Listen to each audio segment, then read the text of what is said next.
Ladies and gentlemen of the YouTube universe, what is going on with you?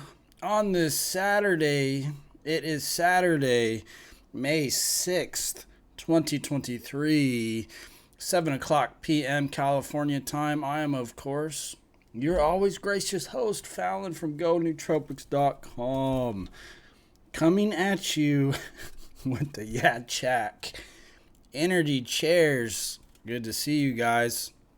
Drop a comment, let us all know what is going on. How are you doing? We are cruising through with perhaps the last video I do on Kratom for a while. I think we're getting a little bit long in the tooth. I know some of you guys feel that way about all this Kratom content. Of course, a lot of it is to promote my new book, Kratom, A Glass Half Empty, which many of you guys have purchased.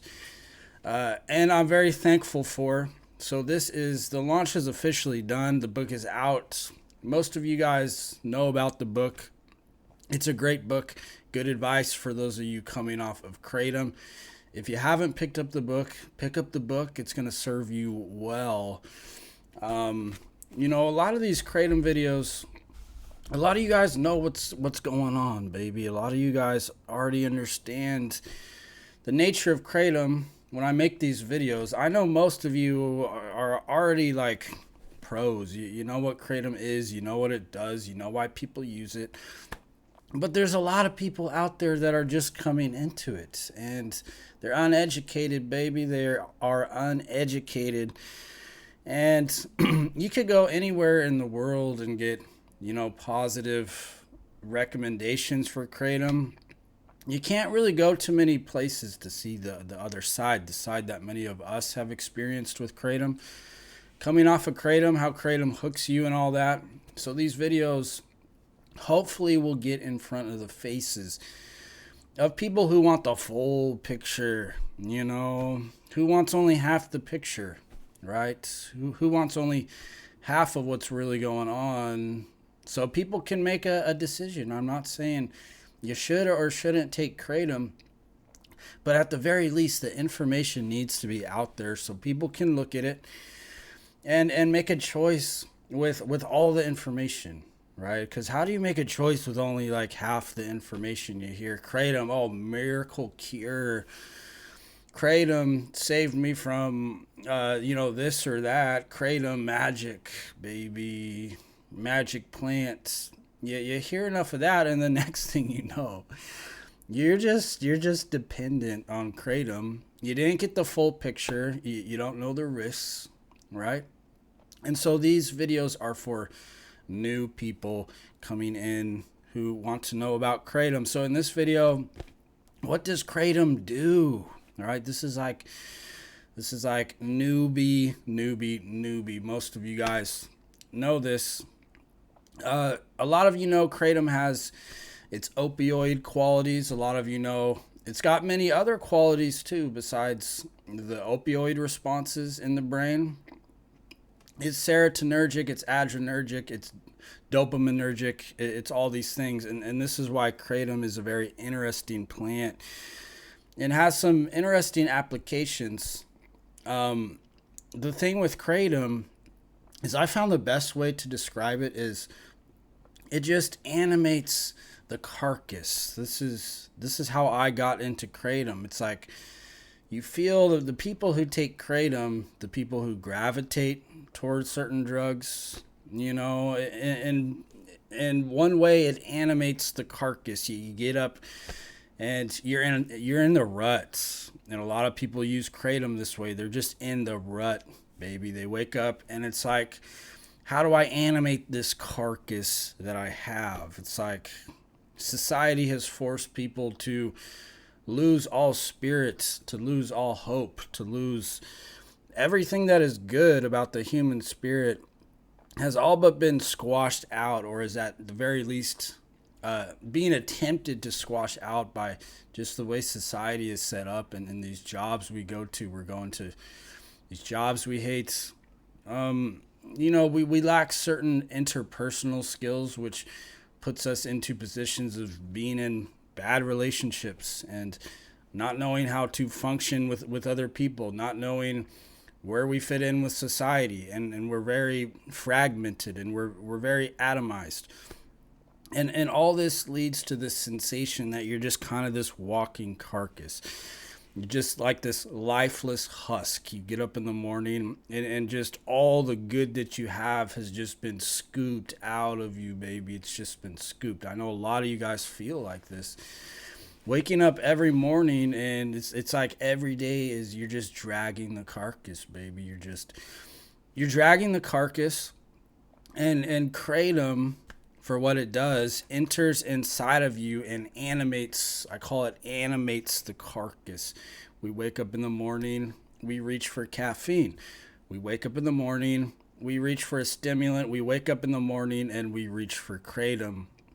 And what this essentially does for a lot of people is it animates the carcass, because we're all living these lives. If you have not set up your life correctly, we're living these lives where around every corner, around every turn is like some bullshit that you just step in, right? It's like we all know people where life just doesn't work out. For many of us, life is not going to work out for many of us. You can make all the right decisions and life still might not work out. The system is very much not set up in a way for things to work out for all of us. And, you kind of brush this off when you're younger, in your teenage years. The world has it takes on this exciting form. In your 20s, it's still exciting. You have a little bit more responsibility. And the world is still kind of has that magical glow to it. But when you hit your 30s and your 40s and beyond, life begins to weigh heavy upon you. The novelty of life is like, you've kind of done it all. And now you're stuck in this rut where every day you feel the carcass. You feel like you got to get up, drag your carcass out of bed, and you reach for these things to animate the carcass. This is the best way I could describe kratom. Is you're animating the carcass that is your human experience. And this is just sad. But this is how I use kratom. Kratom for me, and kratom for a lot of people, serves to animate the carcass so we can go to these jobs, so we can make the ends meet. Excuse me. And it's funny. It's funny, these lives that we have set up for ourselves. It's just the thought. I look at it and I laugh. It's like every day I wake up and I tell myself, and I used to joke about this with a buddy. We used to joke that we were just a couple of just shelled out husks, just husks of our former glory. And we would laugh at kind of this menial existence that it's just like trudging through every day. And kratom is beautiful for that. You can't say, even though I don't take kratom anymore, I can't say kratom does not animate the carcass and make going to work a little bit easier, dealing with life a little bit easier. But what I found is kratom numbs you out and animates the carcass to such a degree that you really don't fix the infection, right? Right now, I got this tooth that's really infected. It's even hard to talk. It's painful. I shoved some of that. It's like the whole tooth is shelled out. There's just like fragments like on the side. So I stuffed some of that Dentec putty inside, which is helping to a degree, but it's all inflamed. I can barely talk, but it's like the whole tooth is shelled out, and it's an infection, So kratom is very much like the putty that you buy. Like if your tooth is shelled out and you shove the putty inside, that's what it does. And while that might relieve the pain, you still have to get the tooth pulled. The tooth is still infected.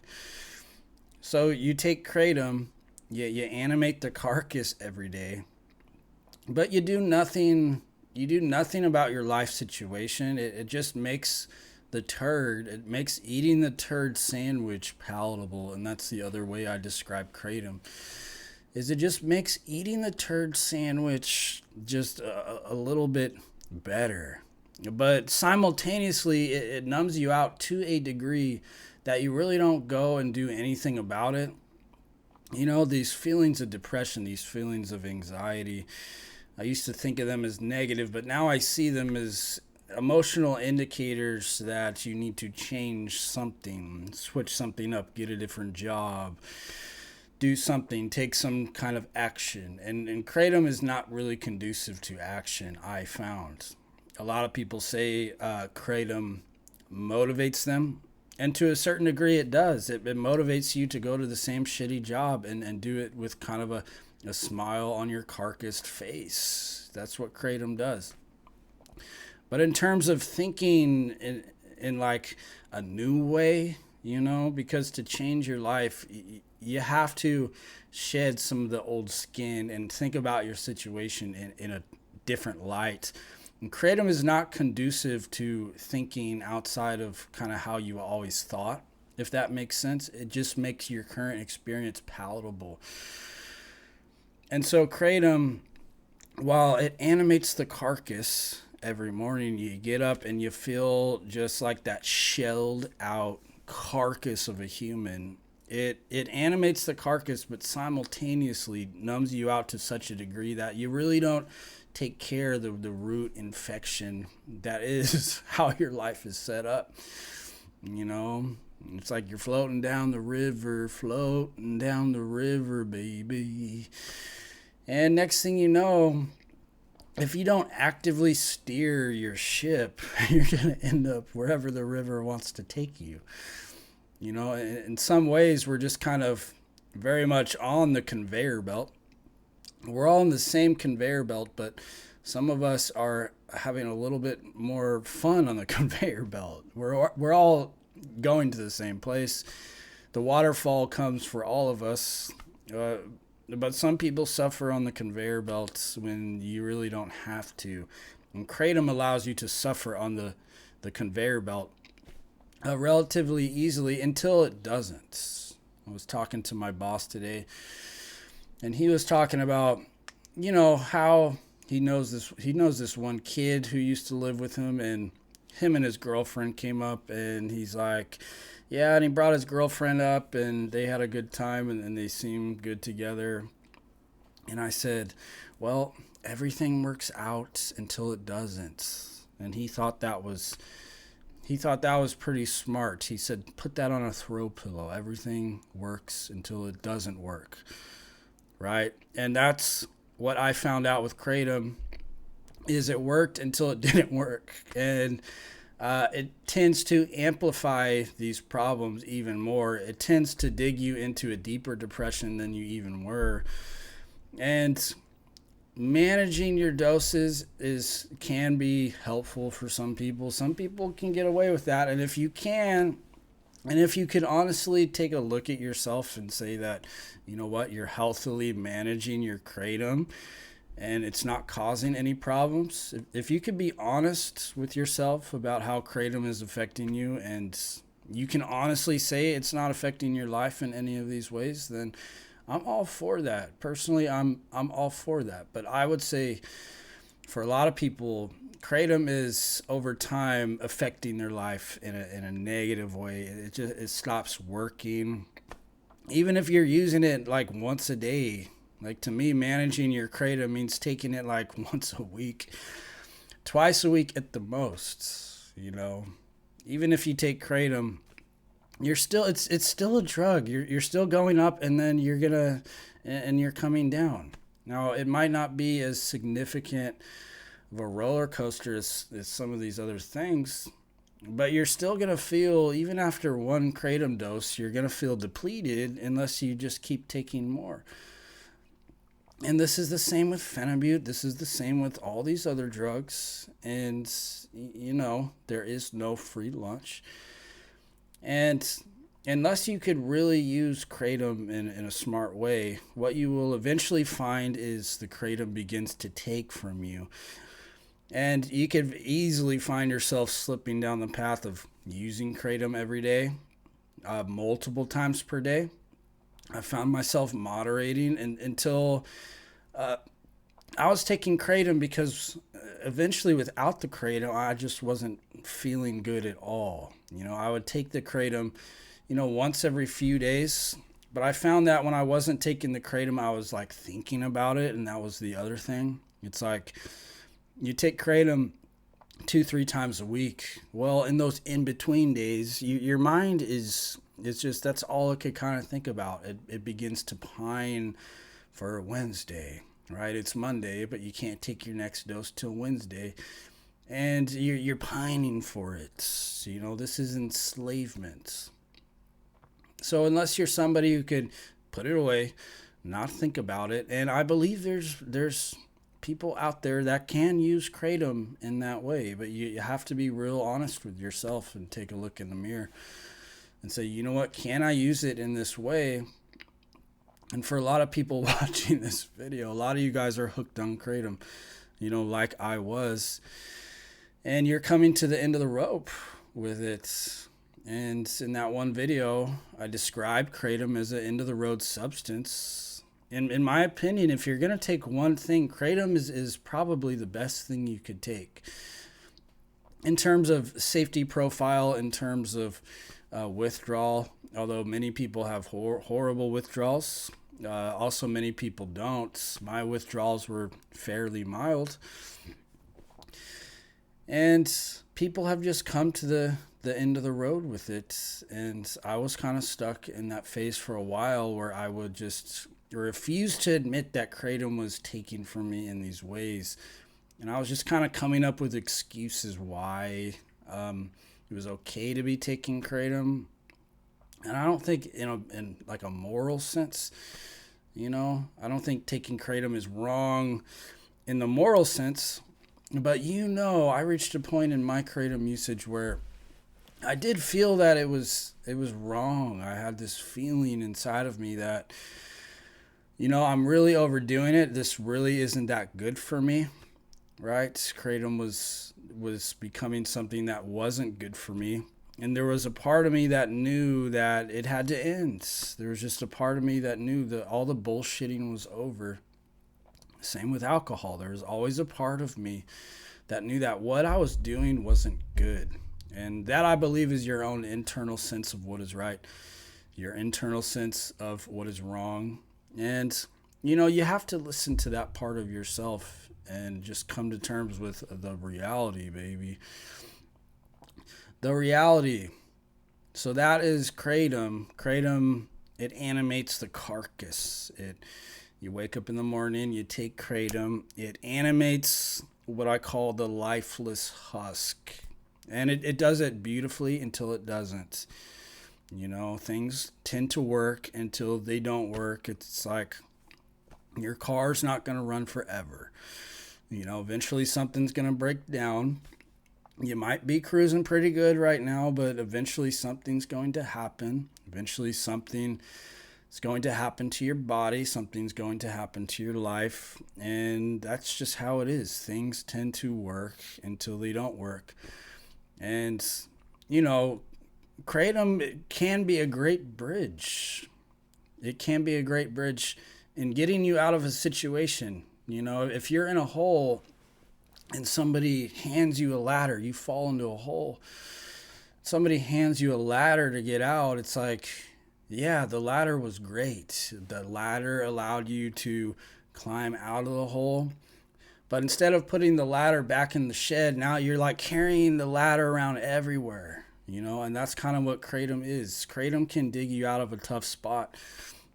If you're going through like a mental thing or something like that, I'm not talking about people who deal with physical pain. But if mentally something's going on with you, you hit a rough patch, Kratom can really pull you out of a dark spot temporarily. But it's like that ladder. You don't carry the ladder around everywhere, even though that's what kind of allowed you to get out of the hole was the ladder. You're not going to carry the ladder in a grocery outlet, right? So similar with Kratom, this is This is not something that's like a tool. It's just a tool. It's not something to be used every day, in my opinion. And I don't have a problem if you choose to use Kratom every day. This is just food for thought.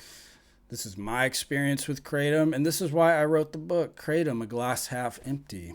It's in part my story with Kratom and how it worked until it didn't work, how I tried to moderate until I found that too enslaving, thinking about the Kratom on the days that I couldn't take it and pining for the days, right? Pining for those dose days, baby.